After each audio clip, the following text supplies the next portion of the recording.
Hey! Vous savez, de nombreux mangaka se sont grandement inspirés de périodes historiques afin de réaliser ou d'adapter un univers propre à leur manga. Je pense par exemple à Berserk et son univers médiéval fantastique inspiré du Moyen-Âge du XVe siècle. Ou encore la première partie du manga JoJo's Bizarre Adventure Phantom Blood se déroulant en pleine Angleterre victorienne à la fin du XIXe siècle. Parmi eux, un des plus marquants reste Kenshin le Vagabond, manga où on retrouve un contexte historique très fort sur différentes ères de l'histoire du Japon. Il faut savoir que l'histoire japonaise est traditionnellement divisée en intervalles qui peuvent prendre le nom d'ères, de périodes ou d'époques. Le manga traite principalement de deux périodes, la fin de l'époque Edo en 1968, époque caractérisée par le shogunat ou Bafuku et sa dictature militaire, et le commencement de l'ère Meiji, avec la prise de pouvoir de l'empereur Mutsuhito. Ces deux époques ont marqué une forte transition au Japon, le passage du Moyen-Âge à l'industrialisation qui s'est illustré par de nombreuses réformes de l'empereur. L'abolition du système féodal, l'apparition d'une monnaie unique avec la création du yen qui remplaça le ryo, et surtout la dissolution de la classe guerrière des samouraïs, très présente dans le manga avec la fameuse réforme de l'interdiction du port du sabre. Confrontés à l'apparition des fusils et des canons, les samouraïs n'ayant plus leur place dans cette société moderne qu'est la restauration Meiji, vont peu à peu disparaître pour entrer dans la légende. Tout au long de l'histoire, on retrouve des événements ayant donc réellement eu lieu, comme le Bakumatsu, période de transition entre l'ère Edo et Meiji durant laquelle les forces fidèles au shogun affrontent les troupes pro-empereur, ou encore des personnages historiques tels Sozo Sagara de l'armée révolutionnaire Kangun, puis Hajime Saito, un des meilleurs manieurs de sable du groupe Shisengumi.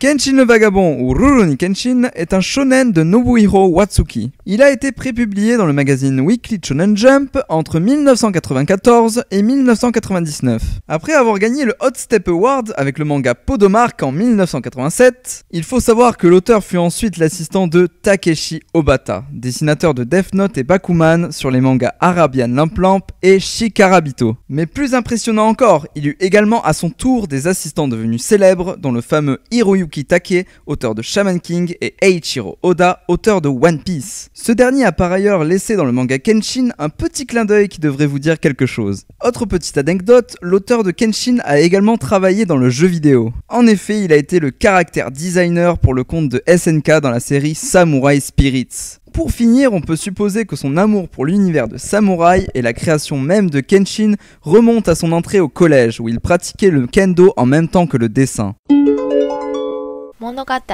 L'histoire se déroule en 1878 à Tokyo. Kaoru Kamiya, gérant du dojo de l'esprit vivant Kamiya et experte en sabre, cherche à trouver et vaincre un certain Batosai l'assassin. Cet homme, bretteur de légende pourtant porté disparu il y a longtemps après l'ère Bakumatsu, semble être revenu et il utilise le nom de l'école de Kaoru pour perpétuer des meurtres. Durant ses recherches, celle-ci croise un vagabond qui, malgré l'interdiction, porte un sabre mais à lame inversée. Ce vagabond nommé Kenshin Imura va l'aider à identifier le coupable qui se trouve être le domestique de Kaoru, Kie, et son petit frère Gohei, qui se faisait passer pour un membre de l'école de Kaoru afin de souiller la réputation de son dojo et faire craquer Kaoru pour qu'elle le lui cède. Trahie, elle essaye en vain de combattre Gohei au kendo, mais heureusement pour elle, elle est sauvée par Kenshin Imura, qui se trouve être le véritable Batosai, l'assassin.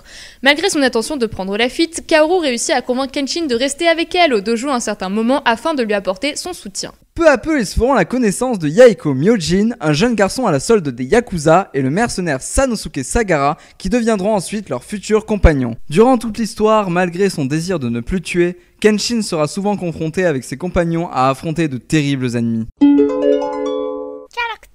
Kenshin Imura, dit Batosai, est le héros de cette histoire. C'est un assassin renommé à travers tout le pays et un ancien patriote lors de la guerre d'Edo. Bien qu'il soit petit et roux, c'est un combattant très fort, membre de l'école Iten Mitsurugi, maîtrisant des techniques divines qui lui confèrent une rapidité et une force sans égale. Pour une mystérieuse raison, il a décidé de se ranger et de porter un sabre à lame inversée qui lui interdit de tuer. Kenshin possède également une étrange cicatrice en forme de croix dont l'origine restera l'énigme la plus importante du manga. Kaoru est la garante du dojo Kamiya portant son propre nom. C'est une experte en kendo spécialisée dans la technique du sabre qui protège. Elle a un tempérament vaillant mais aussi un côté très féminin et considère les membres de son dojo comme sa propre famille. Yaeko Myojin est un jeune garçon d'une dizaine d'années. Fils d'un ancien samouraï orphelin, il a dû apprendre à survivre seul en travaillant pour le compte des Yakuza à son insu. C'est Kenshin qui viendra à sa rescousse pour le libérer. Ébahi devant sa force, Yaeko décidera de devenir l'élève de Kaoru afin de le surpasser. C'est un garçon très déterminé, il ne renonce jamais au code des samouraïs et préfère mourir plutôt que de baisser les bras devant le danger. Sanosuke Sagara est un ancien du Sekiotai, une armée illégitime sous les ordres des patriotes durant la Révolution.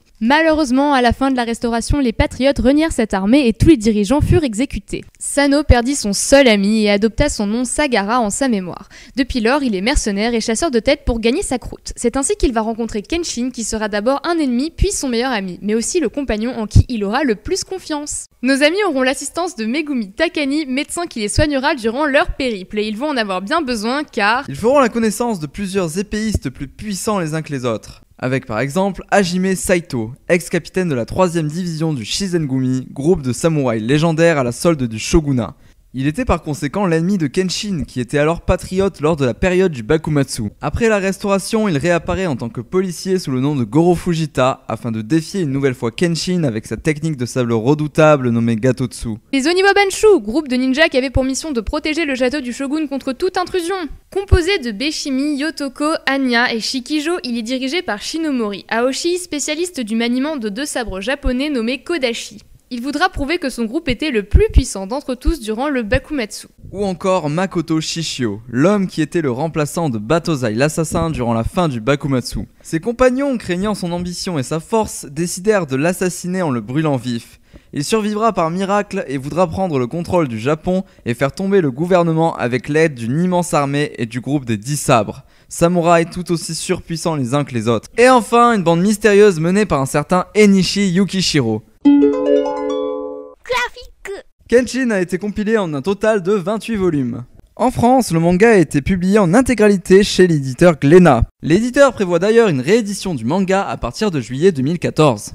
Il a également été adapté en une série télévisée d'animation de 95 épisodes ainsi qu'en film d'animation du nom de Requiem pour les Ishin Shishi. On peut aussi trouver une série de 4 OAV racontant le passé de Kenshin qui explique notamment la balafre en forme de croix présente sur sa joue. Un film live est sorti en août 2012. Il est dans l'ensemble considéré comme une très bonne réalisation. Le jeu d'acteur est bien, les scènes de combat sont rythmées et surtout le film respecte à la lettre l'univers du manga. En plus d'être un shonen réussi, Rurouni Kenshin est donc également une ouverture sur l'histoire du Japon et un moyen de découvrir le passé tumultueux de ce pays qui fascine tant le monde occidental. On espère vous avoir donné envie de découvrir ou redécouvrir Kenshin le Vagabond et on se retrouve pour un prochain Patchy Patchy. D'ici là, portez-vous bien!